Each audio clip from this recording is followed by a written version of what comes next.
What's up guys, it's me Jeremy, and today I want to talk about a pretty advanced tactic, so bear with me here, and that is bluffing. Let's get started.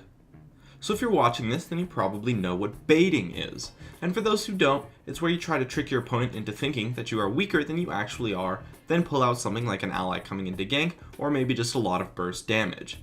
Bluffing, however, is kind of like the opposite of baiting.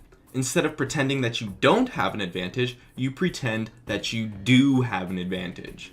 Bluffing is a great way to see how your opponents will react to a particular situation.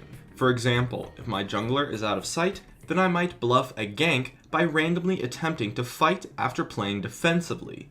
Assuming that they do not have solid ward coverage, my opponents will likely end up thinking that they are being ganked, and from there, I can see how they will react.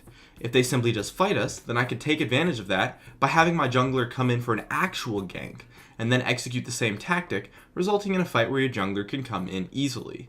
Whereas if they decide to back off when I bluff a gank, then that means that playing aggressive versus my opponents is going to be a good idea from there on when my jungler is hidden, either because they're just scared of me, or my jungler is creating enough pressure by not being visible on the map.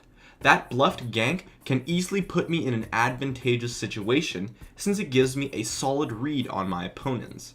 The same strategies can be used for things like tower dives to see if my opponents are vulnerable, fight initiations to see how scared my opponents are of me, roams to see if you can actually roam safely, objectives to see if the opponents will respond, and other things like that.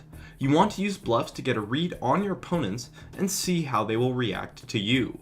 Then you can change your playstyle to be more aggressive, more passive, or find a way to help your team create an advantage. If anything, you can use bluffs to see if the thing you are bluffing is actually possible, and that is especially true with roams and tower dives. Bluffs are a great way to see how your opponent will respond to those situations. Now obviously bluffing is not a perfect strategy. All it takes to deal with a bluff is to know that it's a bluff, so be careful. Wards are definitely the biggest counters to bluffs. So being aware of your opponent's wards is a great thing to do, but that isn't always possible. So you want to bluff in a way that is low risk.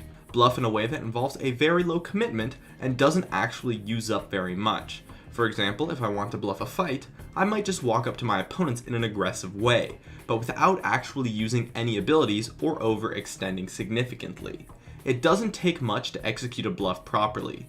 Just know that if the thing you are trying to bluff is known to your opponent, such as if you bluff a gank and then your jungler shows top, it's going to be a lot easier for them to turn it around onto you. So just be aware what makes it known to your opponent that you are bluffing, and be sure to play around that. My name is Jeremy, and that's it for my video on bluffing. If you enjoyed this video, feel free to check out some of my others on the screen right now, or stay connected at facebook.com/gamingcurios. I'd love if you could support me with a like, and make sure to subscribe for some more awesome content in the future if you enjoyed this video. As always, thank you so much for watching, and I'll see you guys next time.